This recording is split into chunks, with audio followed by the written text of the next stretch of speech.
अगर ये वीडियो आपको पसंद आए तो लाइक करें और शेयर करना मत भूलिए। सब्सक्राइब करें लक्ष्य टीवी चैनल को और बेल आइकॉन पर क्लिक करना मत भूलिए लेटेस्ट वीडियो सबसे पहले पाने के लिए।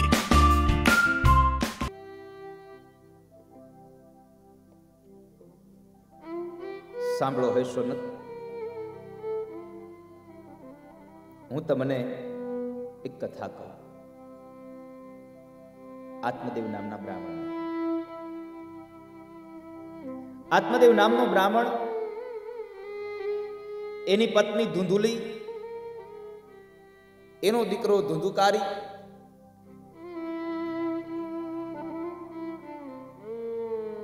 एनी कथा तमने कहूं। तमे सावधान थईने सांभळो।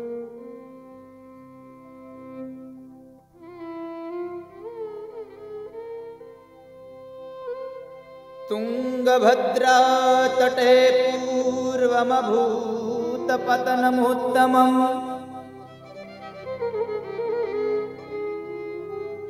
यत्र वर्णा स्वधर्मेण सत्य सत्कर्म तत्पराः।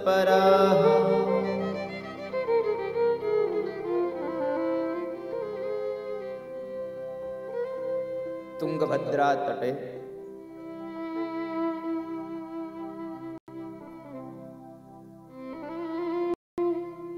एक भद्रा नदीना किनारे उत्तम शहर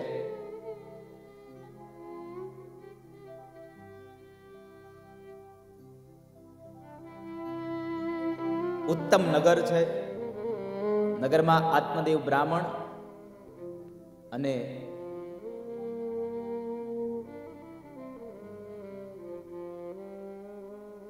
धुंधुली नामनी एमनी पत्नी रहे छे।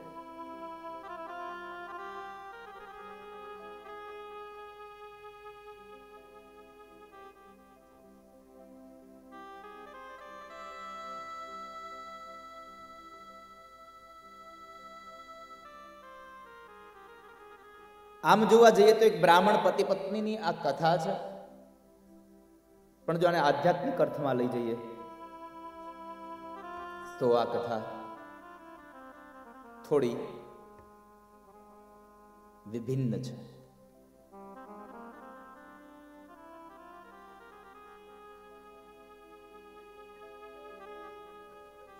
तुंगभद्रा एनो आध्यात्मिक अर्थ तुंग एटले श्रेष्ठ, भद्रा एटले कल्याण करनारी।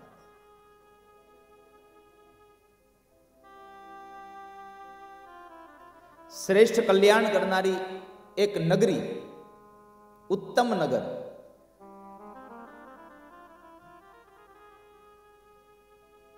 उत्तम नगर एटले आ मानस आ शरीर, आ मानसनु आ रूप आ शरीर उत्तम नगरी छे अने कल्याण थवा माटे आ सर्वश्रेष्ठ है।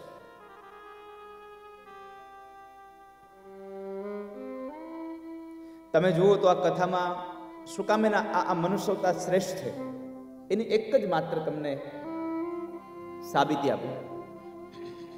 भगवाननु मंदिर होय, भगवाननी आवी गाथा चालनारो आवो कोई कथानो मंडप होय, अहीं आवीने कोण बेसे? कोण अहींया आवे? माणस, मनुष्य देह जेने मेळ्यो छे ए। આપણે અહીંયા આવીએ નહીં તો આપણને બોલાવવા માટે આપણને આગ્રહ કરે કે તમે આવજો, તમે આવજો।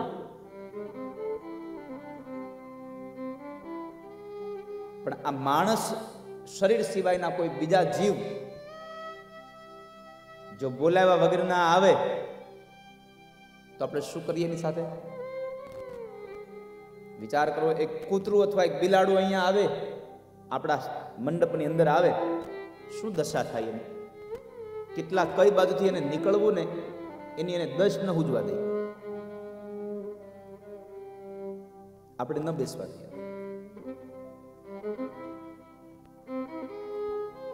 એટલા માટે આ માણસનો દેહ શ્રેષ્ઠ છે। મનુષ્ય અવતાર શ્રેષ્ઠ છે. માનવ દેહ સર્વશ્રેષ્ઠ.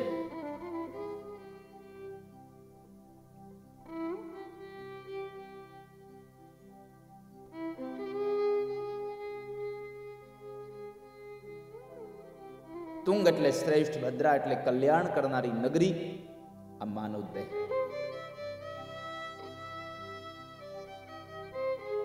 મનુષ્ય અવતાર બહુ બળભાગી હોય એને મળે છે. એટલે તો રામચરિતમ કહે છે કે બડે ભાગ માનુષ તનુ પાવા.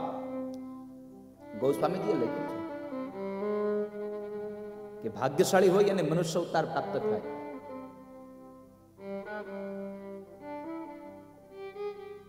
એને માણસનો અધિકાર મળે છે.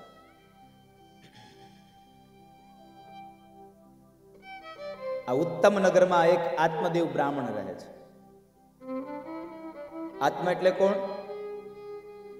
આ ઉત્તમ નગરીમાં કોણ રહે છે? જરા જવાબ તો આપો. કોણ રહે છે આમાં? પરસોત્તમભાઈ, મોહનભાઈ, કેટલાને ખબર છે આમાં કોણ રહે છે? હાથ જરા ઊંચો કરો. કોઈને નહીં? કે તમે બધા નરોવા કુંજરવા રહો છો?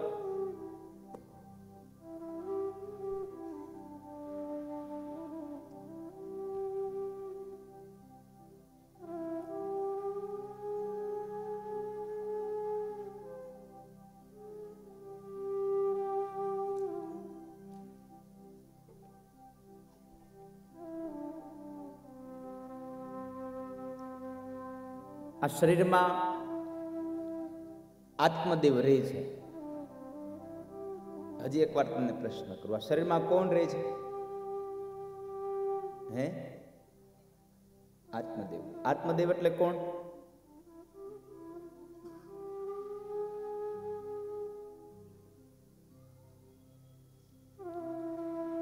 તમે લોકો નક્કી કરીને આવ્યા છો કે આપણે કઈ જવાબ દેવો જ નહીં? હે? આમ તમે આવું નક્કી કર્યું છે કે આપણે જવાબ દેવાનો થતો જ નથી?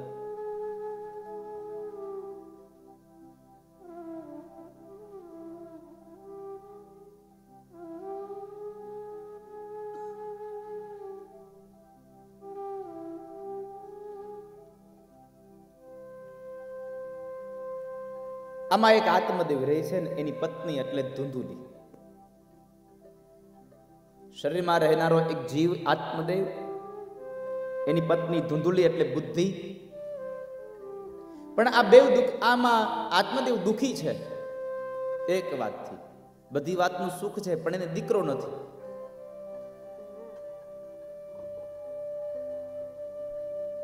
આત્મદેવને દીકરો નથી.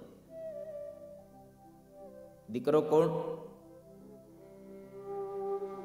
બુદ્ધિરૂપી પત્નીને જ્યાં સુધી વિવેક, વિવેક એટલે જ્ઞાન, જ્ઞાન રૂપી દીકરો ન હોય ત્યાં સુધી એને કોઈ દી સુખ ન મળે. જ્યાં સુધી જ્ઞાન ન થાય ત્યાં સુધી સુખ ન મળે.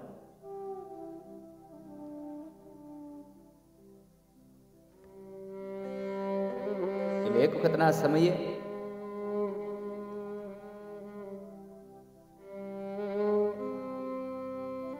આત્મદેવ બ્રાહ્મણે નક્કી કર્યું છે કે દીકરા વગરનું જીવન જીવવું એમ ના કરતા આત્મહત્યા કરી લેવી સારી છે. દીકરા વગરનું, પુત્ર વગરનું જીવન જીવીને શું કરવું?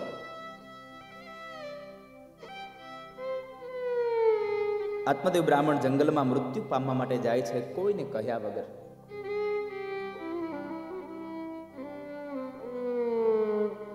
જે આત્મહત્યા કરવા જાય ત્યાં એક સંન્યાસી બાવાએ, એક સાધુએ એનો હાથ પકડ્યો છે. એ ભાઈ, શું કરો છો? કોણ છો તમે? તમારું નામ શું છે? શા માટે આ મરવાના પ્રયત્ન કરો છો? ભગવાને આપેલો મનુષ્ય અવતાર તમે આમનામ વ્યર્થ કરી નાખશો? પેલા મહાત્માજી કહે છે કે ભાઈ, આત્મહત્યા કરવી એ તો મહાન પાપ છે, પણ આત્મહત્યાનો વિચાર કરવો ને એ પણ મહાન પાપ છે. જિંદગીમાં આત્મહત્યાનો વિચાર ન કરશો. ભગવાને સુંદર મજાનો દેહ આપ્યો છે, આવું સુંદર મજાનો અવતાર આપ્યો છે. શા માટે? अगर ये वीडियो आपको पसंद आया हो तो लाइक करें और शेयर करना मत भूलिए। सब्सक्राइब करें लक्ष्य टीवी चैनल को और बेल आइकॉन पर क्लिक करना मत भूलिए लेटेस्ट वीडियो सबसे पहले पाने के लिए। पापनो जत्थो शुं काम बांधवो?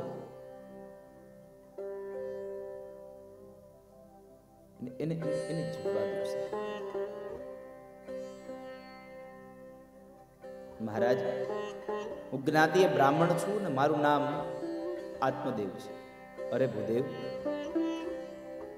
અન્ય જ્ઞાતિઓમાં તમે શ્રેષ્ઠ અને છતાં પણ તમે આવો વિચાર શા માટે?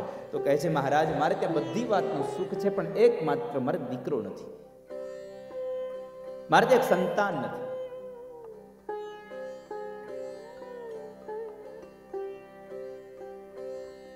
મારે ત્યાં સંતાન થાય એવું કંઈક મને આપો. અરે ભાઈ, દીકરો નથી એ વાતથી આટલા તમે દુઃખી થયા, પણ તમને ખબર છે દીકરો નથી એ તો ભગવાનની પરમ કૃપા છે તમારા ઉપર. ઈશ્વરની પરમ કૃપા તમારા ઉપર છે કે તમારે ત્યાં સંતાન નથી. મહારાજ, તમે રહ્યા સંન્યાસી અને અમે રહ્યા સંસારી. પુત્ર ન હોય તો પુમ નામના નરકમાંથી તારે કોણ? અમારા મૃત્યુ પછી શ્રાદ્ધ કોણ કરે? તમને સંન્યાસીને ખબર ન હોય પુત્ર વગર સુખ ક્યાં મળે? પેલા સંન્યાસી બાબા કહે છે, અરે ભૂદેવ, આ દુનિયામાં સંન્યાસે સર્વથા સુખમ. આ દુનિયામાં સંન્યાસીમાં જે સુખ છે એવું સુખ બીજે ક્યાંય નથી. કારણ કે કોઈની ચિંતા જ નહીં, કોઈ પણ પ્રકારની ચિંતા સતાવે નહીં.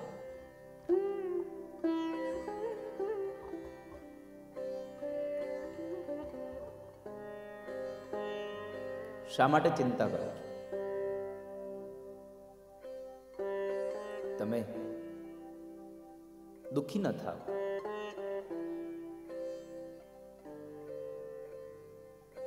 એ સમયે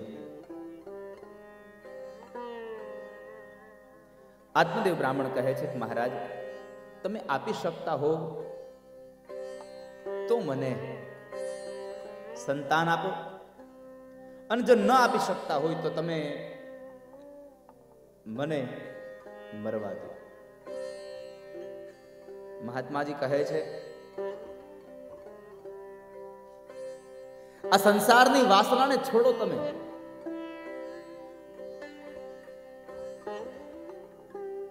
તમે વિવેક રૂપી એક જ્ઞાન રૂપી એક દીકરાનો તમે સ્વીકાર કરો. વિવેકમ તુ સમાસાદ્ય ત્યજ સંસાર વાસનમ.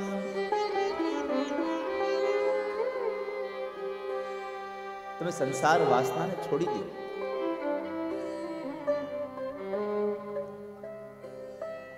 વિવેકમ સમાસાદ્ય, વિવેકને સાધો, જ્ઞાનને તમારા જીવનમાં ઉતારો.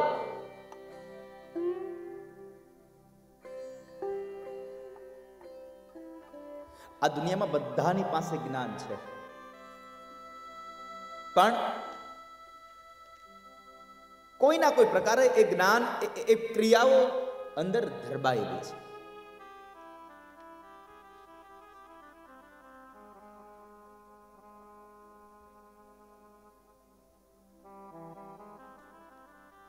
એ જ્ઞાન અંદર ધરબાયેલું છે. જ્યાં સુધી એને કોઈ જાગૃત ન કરે ત્યાં સુધી બહાર નથી આવતું.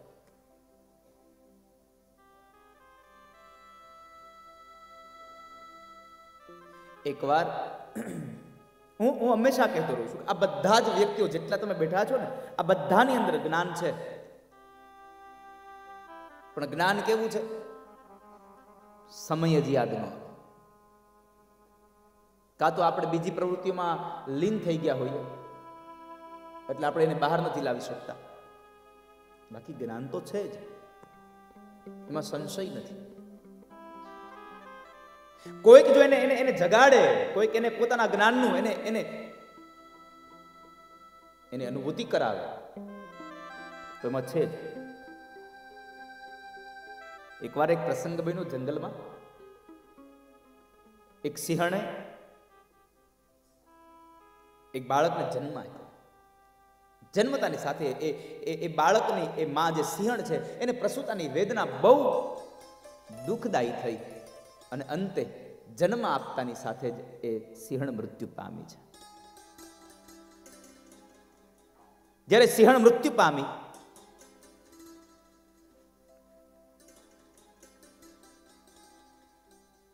અને એ મૃત્યુના એ જ સમયે પેલું બાળક હજી ત્યાં ને ત્યાં, અને એવાની અંદર બરાબર એક ઘેટાનું આખું ટોળું નીકળ્યું. એટલે ઘેટાઓને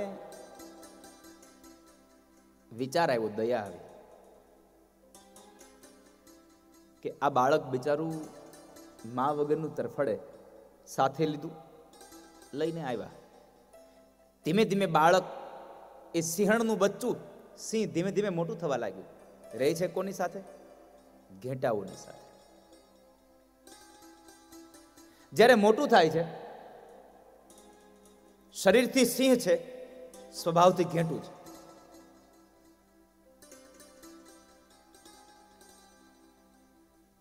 એમાં એક વખતના સમયે પેલું એ સિંહનું બચ્ચું ઘેટાઓની સાથે જંગલમાં જાય છે અને જંગલનો એક રાજા બરાબર સામે આવ્યો અને ત્રાડ નાખતાની સાથે જ ઘેટાઓ મંડ્યા દોડવા.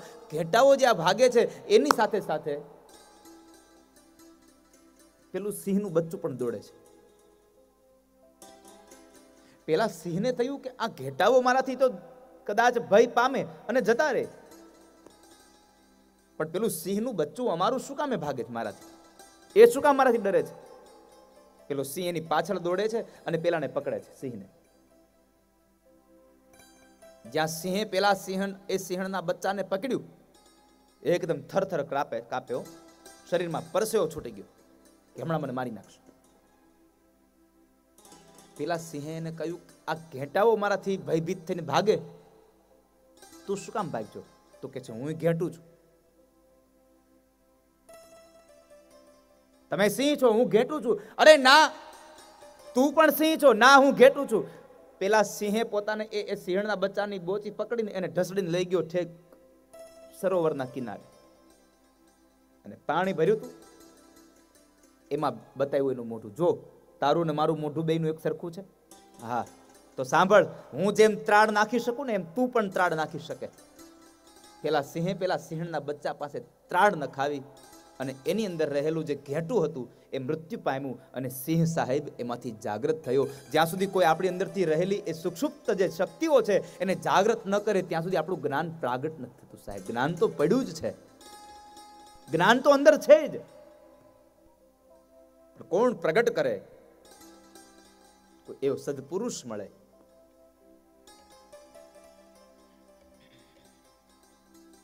વિવેકમ સમાસાધ્ય ત્યજ સંસાર વાસનમ. વિવેકમ સમાસાધ્ય,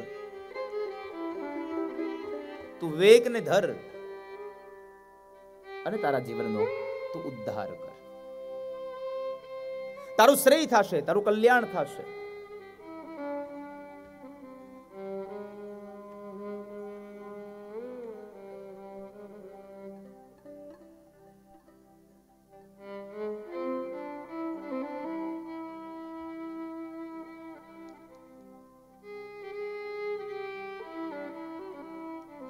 બહુ સમજાયું આત્મદેવને, છતાં આત્મદેવ ન સમજ્યા અને કહ્યું કે લે આ ફળ આ તારી પત્નીને ખવડાવજે, તારે ત્યાં બાળક થશે ભગવત કૃપાથી.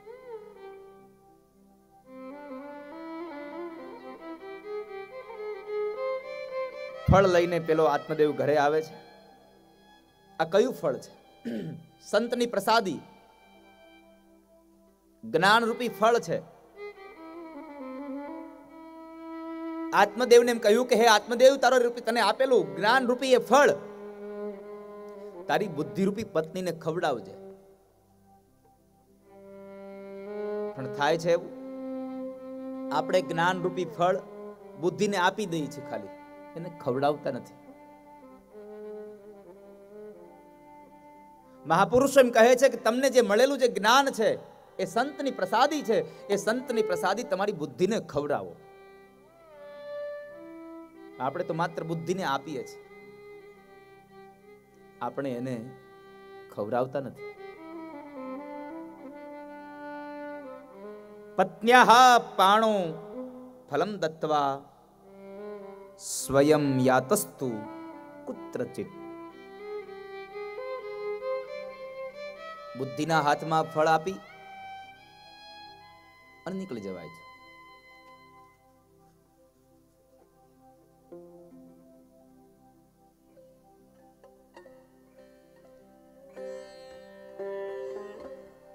અને બુદ્ધિ છે ને ધૂંધુલી છે.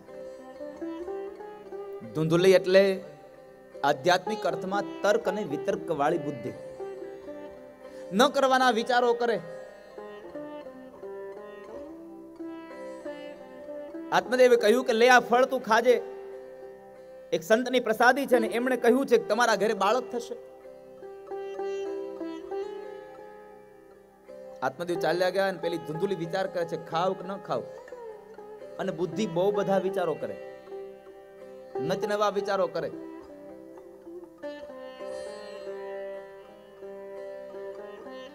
જો ફળ ખાઈશ તો ગર્ભવતી બનીશ.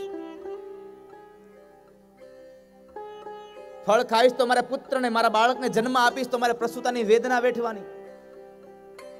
બાળક હોય તો ન કાંઈ ખવાય, ન કાંઈ પીવાય, ન ક્યાંય અવાય, ન ક્યાંય જવાય. શું કરવું? ન કરવાના વિચારો કરે. આટલાથી કદાચ બુદ્ધિ ઊભી રહે ને તો વાંધો નથી. એનાથી આગળ શું કહ્યું? મારું બાળક હોય, હું એના બાળકને લઈને ઘરમાં સૂતી હોઉં અને કદાચ આ ઓરડામાં આગ લાગે તો મારે બચવું કે મારા બાળકને બચાવવું? શું કરવું? એટલે ન કરવાના વિચારો કરે એ તર્ક અને વિતર્ક વાળી બુદ્ધિ, એટલે ધૂંધુલી.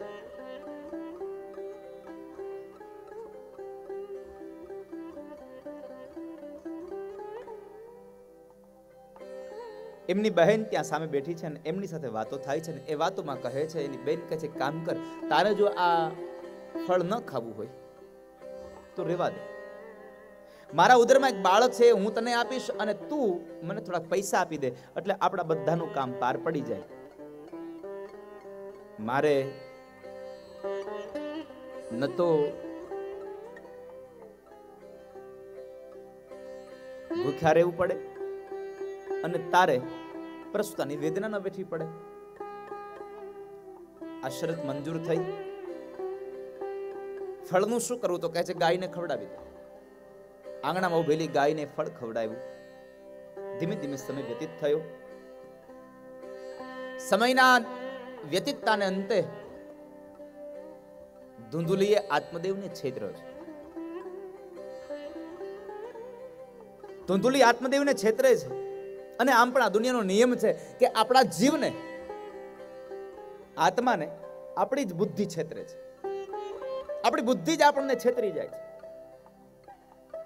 ન કરવાના વિચારો, ન કરવાના તર્ક વિતર્ક કરી અને અંતે આપણી બુદ્ધિ જ આપણને છેતરે છે. એટલે એ સમયે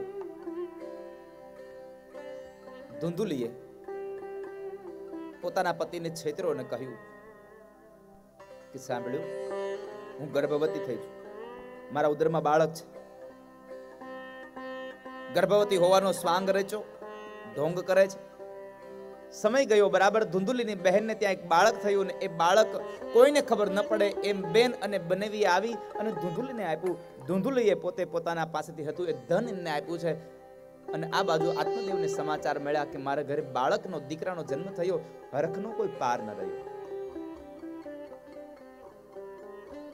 એને હરખનો પાર ન રહ્યો.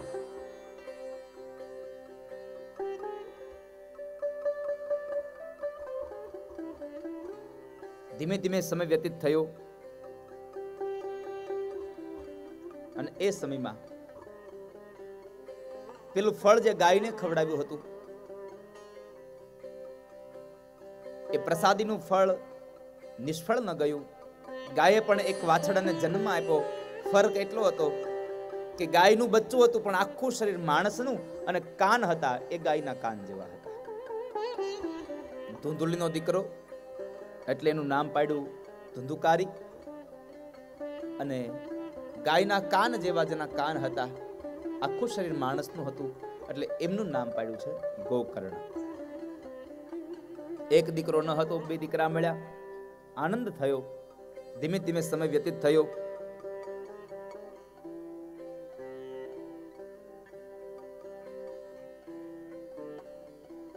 ધીમે ધીમે દીકરાઓના બંધનમાં આત્મદેવ આવતો જાય છે.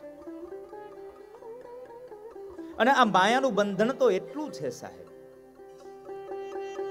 છૂટી ન શકાય. મહાપુરુષ એમ કહે છે કે લોખંડની મોટી સાંકળથી બાંધેલો મનુષ્ય છૂટી જાય, પણ માયાના બંધનમાં બંધાયેલો મનુષ્ય ન છૂટી શકે. બંધનથી બંધન થઈ જાય છે.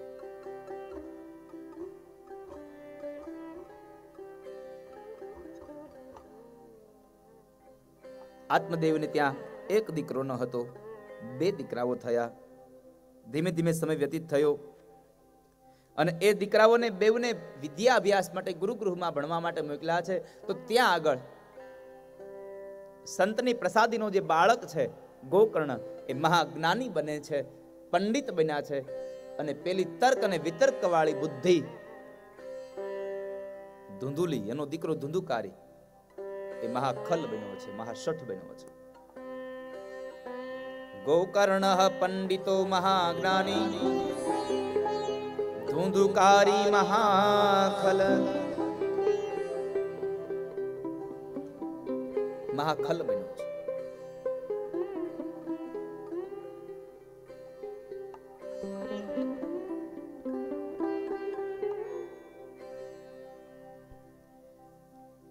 ધીમે ધીમે ધીમે ધીમે ન ખાવાના પદાર્થો ખાવા લાગ્યો, ન પીવાના પદાર્થો પીવા લાગ્યો છે.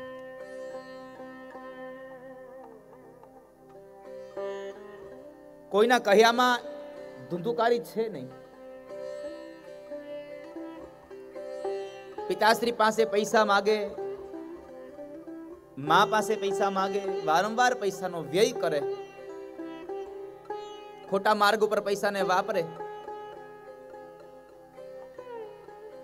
એક વખતના સમયે પિતાશ્રીએ પૈસાની ના પાડી, બીજી વખત ના પાડી, બે ત્રણ વખત જ્યારે પૈસા ધન આપવાની ના પાડે છે તો એ ધુંધુકારી આત્મદેવની છાતીમાં એક લાત મારી અને આ ધરતી પર પછાડે. અને ધરતી પર પછાડ્યા ને એ સમયે આત્મદેવને જ્ઞાન થયું છે કે પેલા મહાપુરુષ કહેતા હતા એ વાત સાચી છે કે આ દુનિયામાં દીકરા વગરનાય રડે છે અને દીકરા વાળાય રડે છે. બે બાજુ દુખી છે મા બાપ. સ્ત્રી ને પુરુષ બે બાજુ દુખી છે એનું એક કારણ માત્ર એ છે, દીકરો નથી એટલા માટે કોઈક દુખી થાય છે અને કોઈક એટલા માટે દુખી થાય છે કે દીકરો છે પણ સાચવતો નથી, મા બાપનું ધ્યાન રાખતો નથી એટલે દુખી થાય છે. બે બાજુથી, બંને બાજુથી દુખી છે. એટલે તો મહાપુરુષે કીધું હતું કે ભાઈ આ દીકરાના મોહની અંદર દુખી થવું એના કરતા સંન્યાસે સર્વથા સુખમ. આ દુનિયામાં સંન્યાસમાં જેવું સુખ છે એવું સુખ આ દુનિયામાં ક્યાંય નથી. પણ લાતો કે ભૂત બાતો સે નહીં માનતે. જેને હઠ પકડાઈ ગઈ હોય ને છૂટે નહીં. આજે પેલા મહાપુરુષના એ શબ્દો યાદ આવ્યા અને આત્મદેવને જ્ઞાન થયું. કથામાં આપણે જઈ આટલી બધી વાતો આટલી વખત આપણે આવી મા બાપની, આવા દીકરાઓની બધી વાતો સાંભળીએ છતાં પણ આપણને હજી જ્ઞાન ન લાગે, એ તો કીધા કરે. પણ જેથી દીકરાઓ પાસેથી દીકરાની વો પાસેથી આપણે હળહળ થાય ને, તેદી એમ થાય કે ઓ તેદી દાદા કહેતા તે સાચું હતું. તેથી પેલા વક્તા કહેતા હતા એ સાચી વાત હતી. અને પછી આપણે હાથમાં માળા લઈને બેહીએ.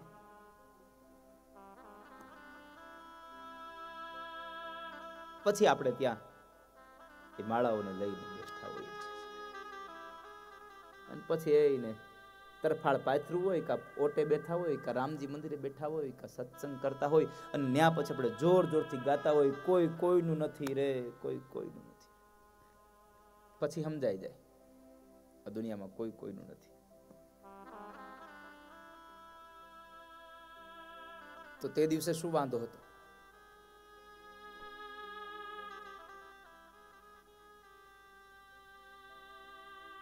હજી પણ સમય છે.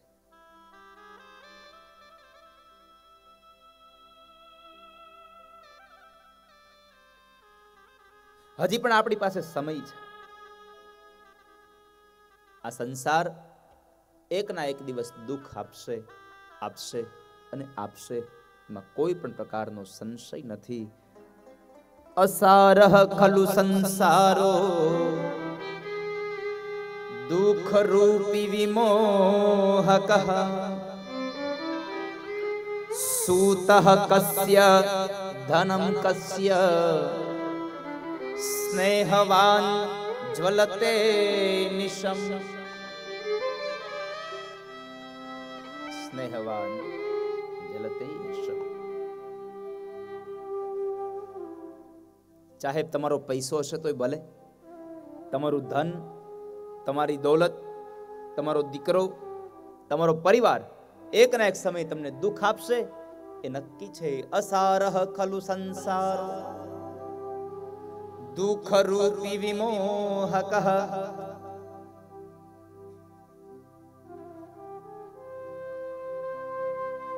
ચાહે દીકરા હશે તો ભલે ને ધન હશે તો ભલે, એક વખતના સમય દુઃખ પામવાના.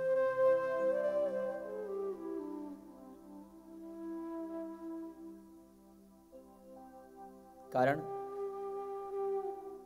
કોના છોરું ને કોના વાછરું, કોના માને બાપ, અંતકાળે રે જાવું જીવને એકલું. કોઈ કામ ના આવે, બધાને આમ જ જવાનું. એકલા જ જવાનું ને એકલા જ આવ્યા હતા ને એકલા જવાના, એમાં કોઈ સંશય નથી.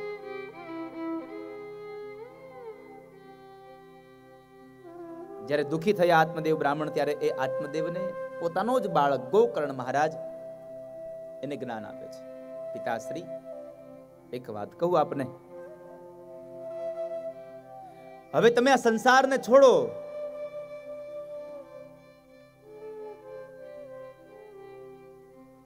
અને ગોકર્ણ મહારાજે ગોકર્ણ ગીતાનું જ્ઞાન આપ્યું છે. ધર્મમ ભજસ્વ સતતમ ત્યજ લોક ધર્માન સેવસ્વ સાધુ પુરુષાંજહિ કામતૃષ્ણામ અન્યશ દોષ ગુણ ચિંતનમાશ મુક્ત્વા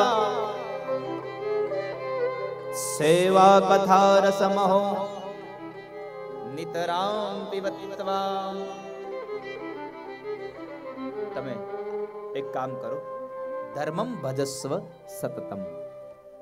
તમે ધર્મને ભજો.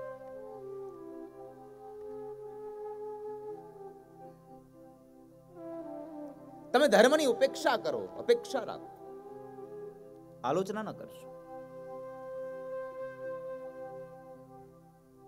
પણ થાય એવું, આવી બધી કથા આપણે અહીંયા કરતા હોય ને, ત્યારે આપણે કથામાં ગયા હોય પણ કથા આપણા ન આવી હોય. શું કામે? આપણે કથામાં ગયા હોય ને તે આજુબાજુ બધું જોયા કરતા હોય કે આ શું કરતા હશે, આ શું કરતા હશે. અને હમણાં તો એવો યુગ આવ્યો છે, એક તો પેલી લાઈનમાં બેહે અને વળી પાછા બેઠા બેઠા ગેમ રમે. અમુક જગ્યાએ બોર્ડ મારવા પડ્યા હોય, તમે મોબાઈલને સાયલન્ટ રાખો, તમે મોબાઈલને ન રાખો. પહેલી લાઈનમાં બેહીને મોબાઈલ રમે. જો કે આપણે અહીંયા તો સારું છે, તમે લોકો મોબાઈલ નથી કાઢતા, એટલે બહુ મને ગમ્યું છે. બીજે ક્યાંક કથા હોય ને આવું થતું હોય મને, અને વળી પાછું મારું ધ્યાન ન્યા જ પડે જ્યાં મોબાઈલ હોય ન્યા જ.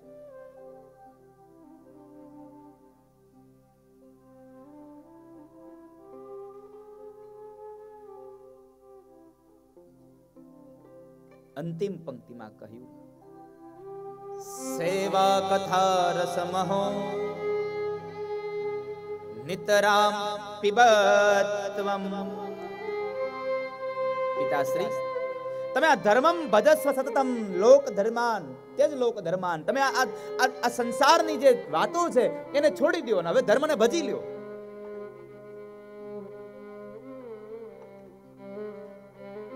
એક બહુ સુંદર વાત કરી.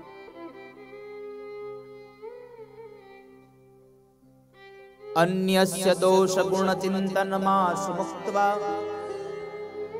બીજાના દોષ જોવાનું બંધ કરી દો. અન્યસ્ય દોષ ગુણ ચિંતનમાં સુમુક્તવા, એમાંથી હવે મુક્ત બની જાવ.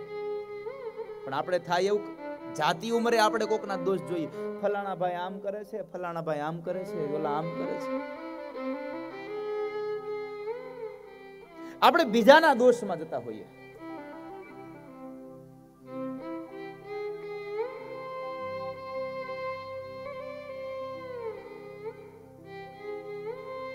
શા માટે? આપણે આપણું કરીએ. સેવા કથા રસમહો નિતરામ પિબત્વમ. અન્યના દોષ ગુણ ચિંતનમાં આશ્રમમાંથી મુક્ત થઈ અને સેવા કથાનો રસ પીવો. તમે રસનું પાન કરો.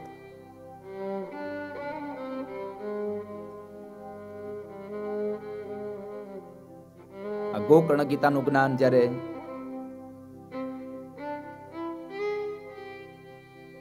આત્મદેવને લાગે છે, આત્મદેવ રડે છે. શું કામે?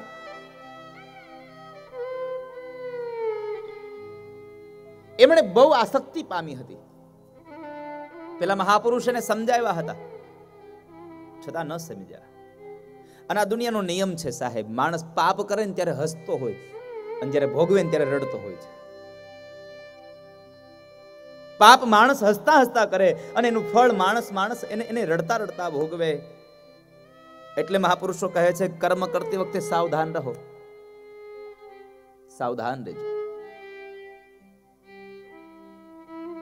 કારણ કે જેવું ફળ તમે વાવશો એવું જ વૃક્ષ તમારું ઉગશે, એમાં સંશય નથી.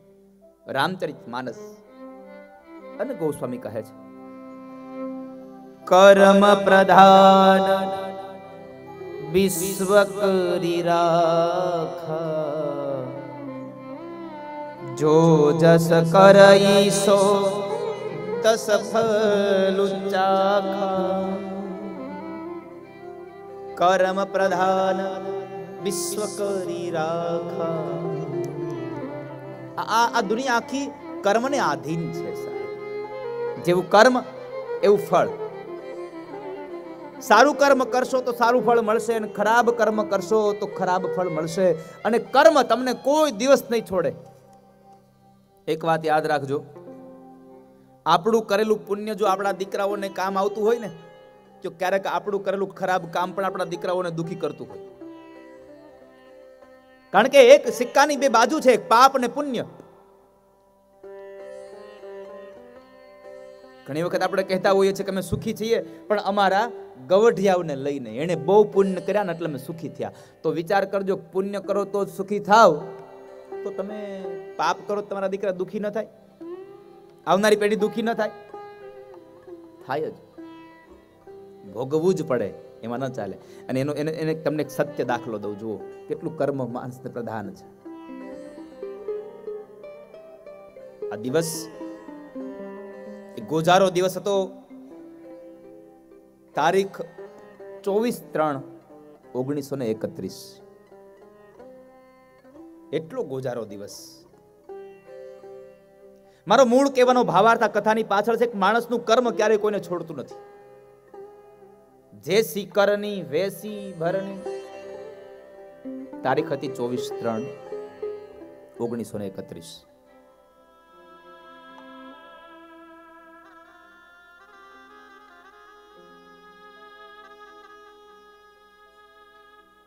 અને એ દિવસે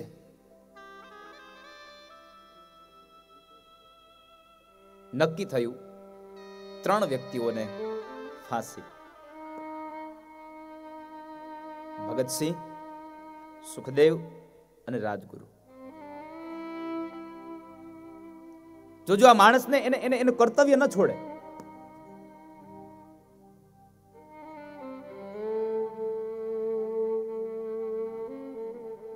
આ 3 વ્યક્તિઓને 24/3/1931 ના દિવસે ફાંસીની જાહેરાત થઈ. 3 દિવસ અગાઉ એને બધા લોકો મળવા આવે છે, અને મળવાની એટલી ભીડ.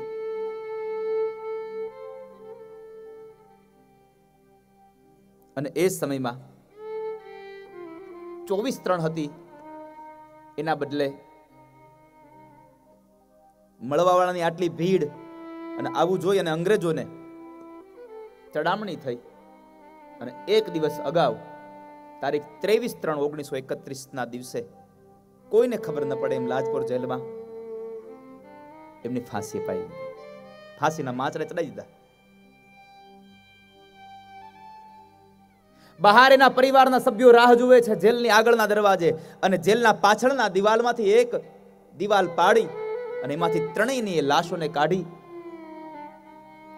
અને સતલજ નદીના કાંઠે એ 3ના દેહોને બાળી નાખ્યા છે.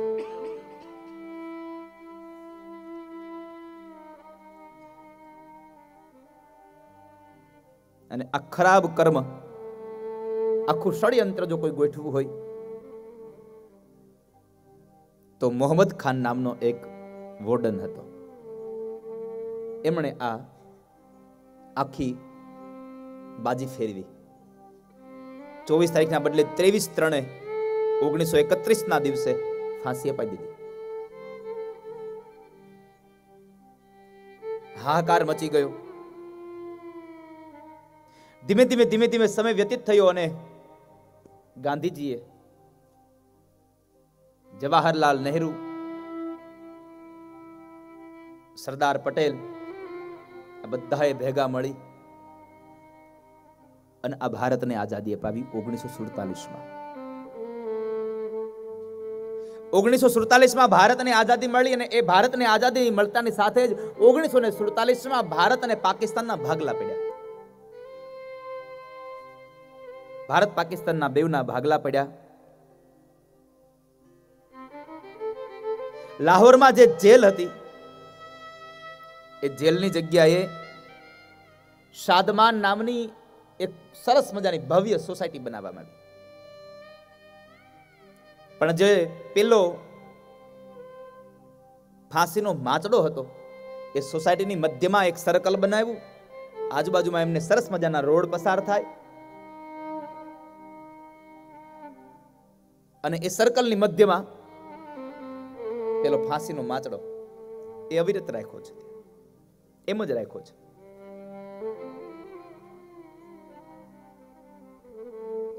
સમયને વ્યતીત થતામાં વાર લાગે નહીં. 47માં એ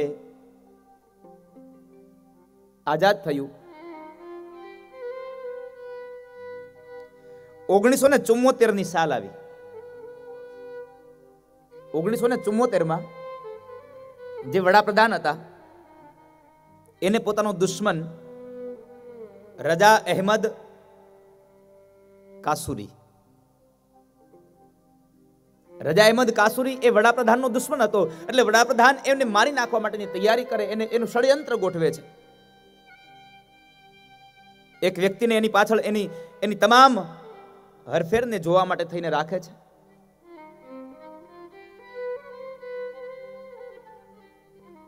રજા અહેમદ કાસુરી રોજના માટે એની કારમાં મુસાફરી કરે. પાછળની બાજુ ડાબી બાજુ એ એને બેસવાનું. એમાં તમામ તૈયારી થઈ કે હવે આને મારી નાખીએ. ષડયંત્ર ગોઠવાઈ ગયું અને તારીખ હતી 23/3/1974. ભગતસિંહ, સુખદેવ અને રાજગુરુની જે તારીખ હતી ફાંસીની 23/3/1931 અને અહીંયા તારીખ હતી 23/3/1974.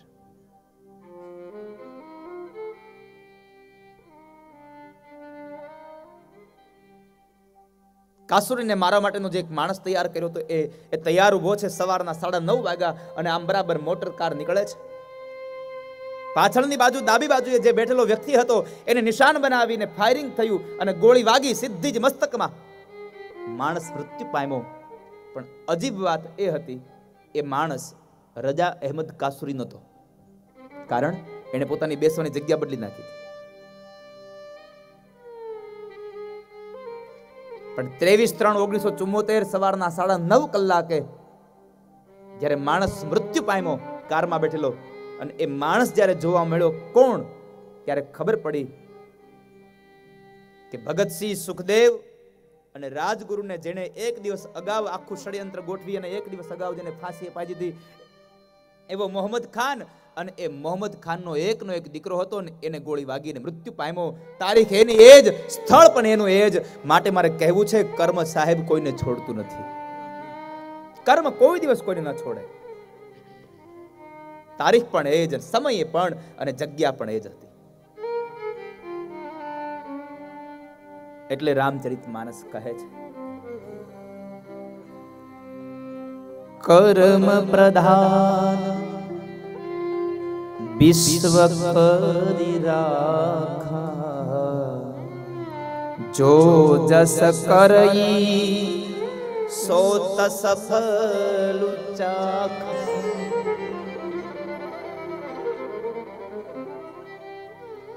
જેવું કર્મ એવું જ ફળ.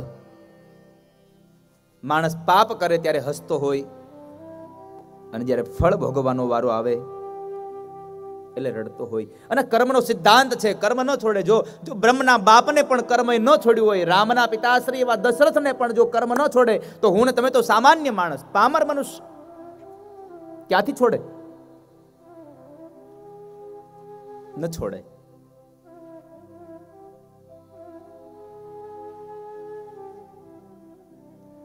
એ સમયે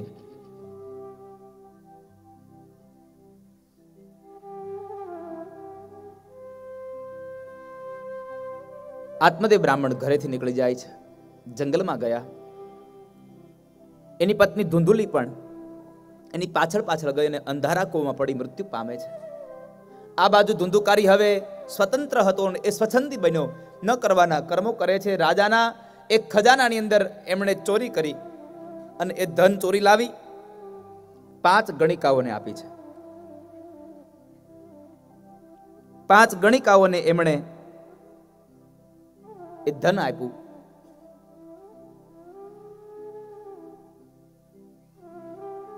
અને એ 5 ગણિકાઓએ જ્યારે ધન મળ્યું, ખબર પડી કે રાજાનો ખજાનો તોડ્યો છે, એટલે ધુંધુકારીને મારવા માટેના પ્રયત્નો કર્યા છે. કારણ કે આને જો જીવવા દેશું તો રાજા કદાચ આને પકડશે ને આપણું નામ આપશે તો આપણને પણ મૃત્યુદંડ આપશે. મારી નાખીએ. મારી નાખવાના પ્રયત્નો કર્યા. પણ કહેવાય છે ને કે જેનું કર્મ સારું ન હોય ને એને મૃત્યુ પણ સારું ન મળે, એની અંતિમ અવસ્થા પણ સારી ન હોય.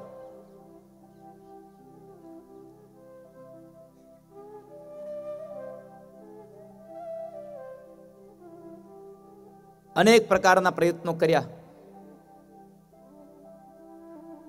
છતાં ધુંધુકારી મરતો નથી.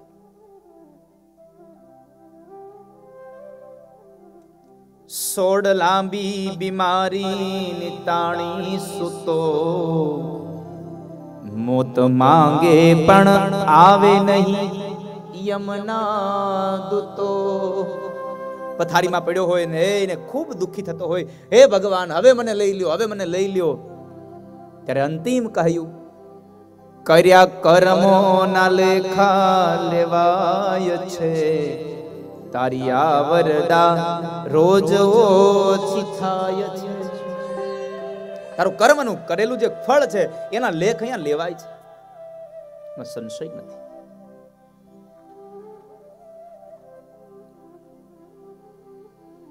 કર્મનું લેખ લેવાય છે.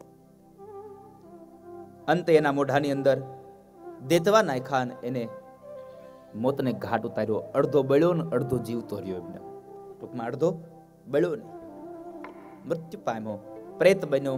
પ્રેત અવનીમાં બહુ દુઃખી થયો. ગોકર્ણ મહારાજને ખબર પડી કે મારા પિતાશ્રી, મારી માં, મારા ભાઈ આ બધાનું મૃત્યુ થયું. એને ગયાજીમાં જઈ શ્રાદ્ધ કર્યું, છતાં પણ તમામને મુક્તિ મળી, પણ એકમાત્ર ધુંધુકારીને મુક્તિ ન મળી. ધુંધુકારી શાંત ન થયો. એક વખતના સમયે ગોકર્ણ મહારાજ પાસે આવીને ખૂબ રડે છે. પૂછું કોણ છે તું? તો કહે છે કે હું તમારો ભાઈ ધુંધુકારી છું, મૃત્યુ પામ્યો, પ્રેત બન્યો છું, મને મુક્તિ અપાવો. મેં તારું શ્રાદ્ધ ગયાજીમાં કર્યું, છતાં તને મુક્તિ ન મળી. અને ધુંધુકારી બોલ્યો, ગયા શ્રાદ્ધ શતેનાપી મુક્તિર્મેન ભવિષ્યતિ. ભાઈ, તમે ગયાજીમાં જઈ અને એકવાર નહીં તો 100 વખત શ્રાદ્ધ કરો ને તોય મને મુક્તિ મળે એમ નથી. કારણ મેં કર્મ જ એવા કર્યા છે, મેં કામ જ એવા કર્યા છે. તને મુક્તિ કેમ મળે એ મને ખબર નથી. મને મુક્તિ અપાવો, મને બહુ યાતના થાય છે. અને પ્રેત અવસ્થામાં યાતના બહુ થાય. પ્રેત અવસ્થામાં યાતના બહુ થાય. કારણ ભૂખ લાગે જમી ન શકાય, તરસ લાગે પાણી પી ન શકાય, કોઈ બોલે સંભળાય નહીં, કોઈને કઈ કહેવું હોય બોલાય નહીં. આ બધી જ યાતનાઓ આમાં આપણે રહેતા હોઈએ.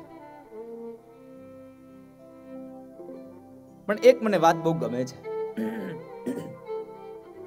આપણે એમ કહેતા હોઈએ મર્યા પછી પ્રેત અવની છે, મર્યા પછી આપણને પ્રેત અવનીમાં જવાય. નથી લાગતું ક્યારેક ક્યારેક આપણે આ ધરતી ઉપર પ્રેત અવનીની અનુભૂતિ કરતા હોઈએ એવું? કારણ કે મર્યા પછી શું છે કોને ખબર છે? ખબર જ નથી. મૃત્યુ પછી શું છે એની ખબર નથી.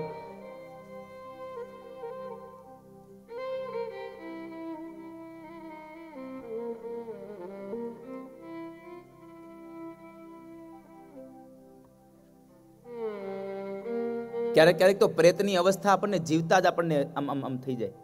મહેમાનની હારે જમવા બેહી, બધાની થાળીમાં એને શ્રીખંડનો વાટકો ભરી ભરીને આવે ને આપણી થાળીમાં કારેલાનું શાક આવે. ડાયાબિટીસ ન ખવાય તો આ પ્રેત નહીં તો બીજું શું? આ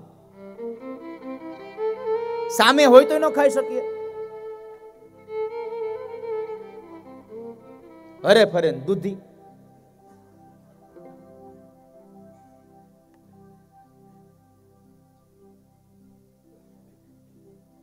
એમું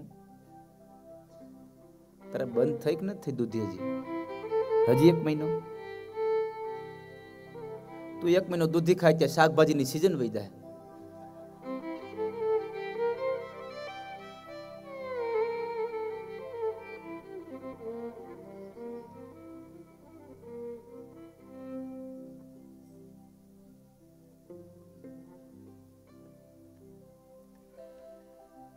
હે મારા રામ,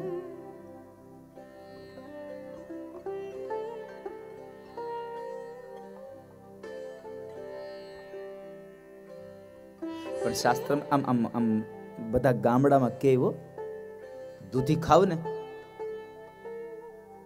તો બુદ્ધિ આવે. તું માપમાં ખાજે. અમુકને બુદ્ધિ વધી જાય ને એનોય વાંધો હોય.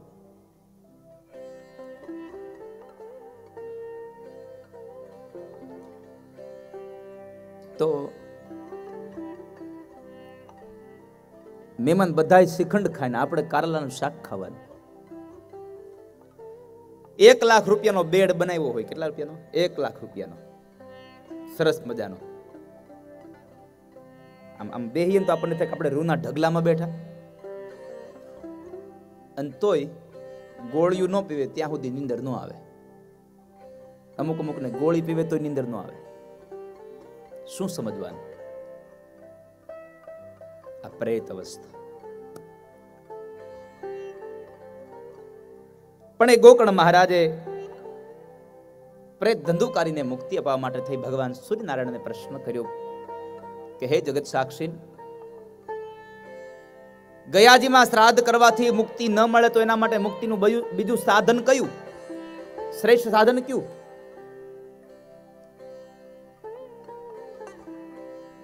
ગોકર્ણ મહારાજ, ગયામાં શ્રાદ્ધ કરવાથી જેના પિતૃઓને મુક્તિ ન મળે એના માટે એક જ માત્ર સાધન, અને એ સાધન શ્રીમદ ભાગવત. તમે એને શ્રીમદ ભાગવતની કથા સંભળાવો.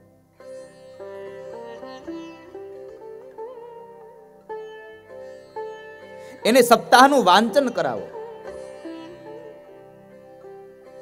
એ શ્રીમદ ભાગવત એને મુક્તિ આપશે.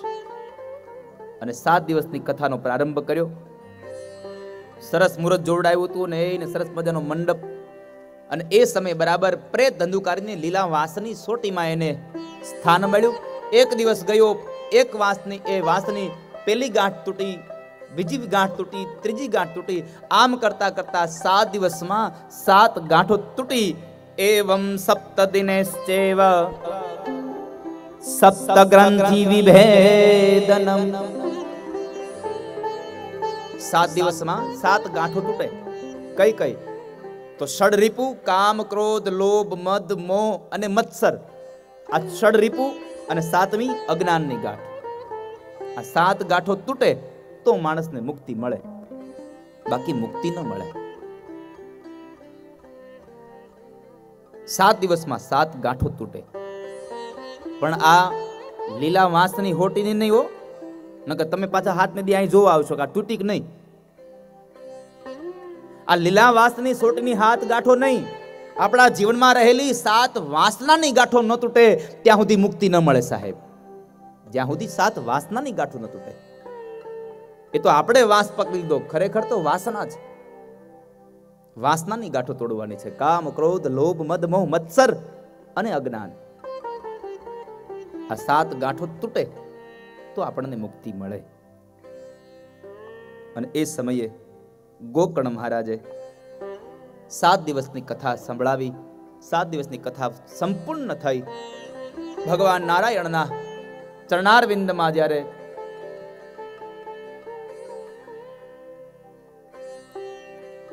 સાત દિવસનું પુણ્ય ફળ અર્પણ કરવામાં આવ્યું.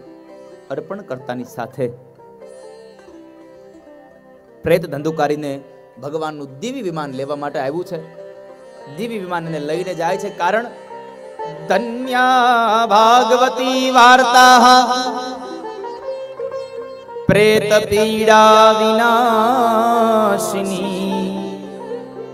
ધન્યા ભાગવતી વાર્તા. આ ભાગવતની વાર્તા એવી છે કે પ્રેતમાંથી પણ મુક્તિ આપે. પ્રેત પીડા વિનાશિની. અને એ પ્રેત ધંધુકારીને જ્યારે મુક્તિ મળી, અન્ય શ્રોતાઓ ઘણા બેઠા હતા. એને પ્રશ્ન કર્યો, બાપજી અમે પણ કથા સાંભળી તો અમને પણ મુક્તિ કેમ ન મળી? વિમાન અમને લેવા કેમ ના આવ્યું? તો કહે છે કે પ્રેત ધંધુકારીએ જે કથા સાંભળી એવી કથા આપણે નથી સાંભળી. કથામાં આપણે બેઠા પણ કથા આપણામાં ન બેઠી. અને થાય છે એવું, આપણે કથામાં, કથા આપણામાં નહીં. 3-4 કલાક અહીં બેસીએ, પછી એને હમાનામાં થઈને ઊભા થઈ જાય, બધું આઈને મૂકતા જાય, કઈ ભેગું ન લઈ જાય. થોડું સાથે લઈ જાજો બાપ. તુષારભાઈ હમણાં વાત કરી, બધું 100% સાથે ન લઈ જાવ તો કઈ નહીં. પણ હું તમને આપ સૌને કહું છું કે 7 દિવસમાંથી 7 દિવસનું જ્ઞાન ભેગું ન લઈ જાવ તો કઈ નહીં, પણ તમારા જીવનમાં પરિવર્તન લાવે એવો એકાદો શબ્દ લઈ જાશો ને તો પણ થશે કે બલર પરિવારની આ કથા સફળ થઈ ગઈ સાહેબ. એકાદો માત્ર શબ્દ લઈ જવાય, તમારું જીવન પરિવર્તન કરે.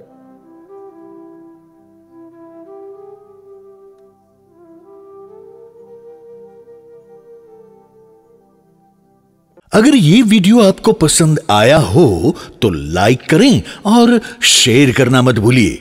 सब्सक्राइब करें लक्ष्य टीवी चैनल को, हाँ, और बेल आइकॉन पर क्लिक करना मत भूलिएगा लेटेस्ट वीडियो सबसे पहले पाने के लिए।